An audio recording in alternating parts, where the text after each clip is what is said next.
প্রশ্ন তুলেছেন, এই আগুন কি সত্যিই লেগেছিল নাকি এটি কোনো পরিকল্পিত ঘটনা? কোন দেশের জন্য কাজের জন্য কথা বলেছিলাম, যুদ্ধ করেছিলাম, নিরাপত্তা পাইনি, এমন আক্ষেপ করেছেন আলোচিত কন্টেন্ট ক্রিয়েটর নুরুজ্জামান কাফি।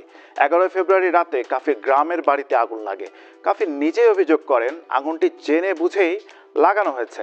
তবে অনেকের ধারণা আগুন কাফি নিজে লাগিয়েছে, বড় কোনো উদ্দেশ্য হাসিল করতে চাচ্ছেন তিনি। তবে কাফি দিয়েছেন 7 দিনের আলটিমেটাম। 7 দিন পার হলে তিনি কি পদক্ষেপ নেবেন তাও জানিয়েছেন।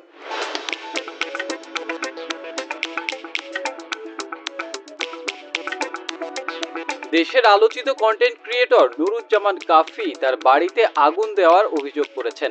মঙ্গলবার 11 ফেব্রুয়ারি রাতে ফেসবুকে একটি স্ট্যাটাসের মাধ্যমে কাফি জানান তার বাড়ির ঘর এবং রান্নাঘর সম্পূর্ণরূপে পুড়িয়ে দেওয়া হয়েছে।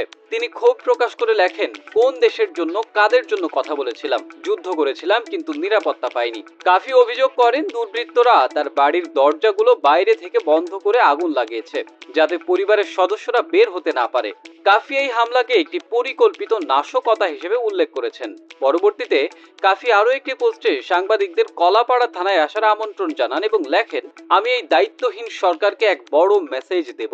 তিনি স্পষ্টভাবে হুঁশিয়ারি দেন, যদি মেসেজটি মানা হয় তাহলে আমি বিপ্লবী সরকার হব।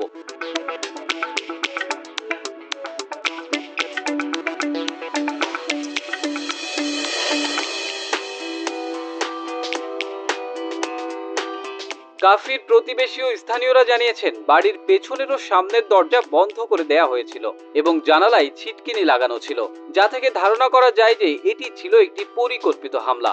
ঘটনাস্থলে দ্রুত পৌঁছায় ফায়ার সার্ভিসের দল। তবে আগুনের তীব্রতায় বাড়ির বেশিরভাগ অংশ পুড়ে যায়।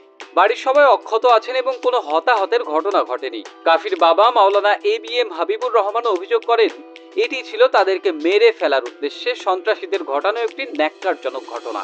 একটি ভিডিওর ক্যাপশনে কাফি লিখেছেন, কিছুই রইল না, 7 দিনের আলটিমেটাম দিলাম। তিনি আরো বলেন, আমার বাড়িতে থাকা জমির দলিল সহ সব মূল্যবান কাগজপত্র পুড়ে গেছে। 1 সপ্তাহের মধ্যে হামলার সঙ্গে জড়িতদের চিহ্নিত করে শাস্তির ব্যবস্থা না করা হলে আমি রাজপথে লড়াইয়ে নামব।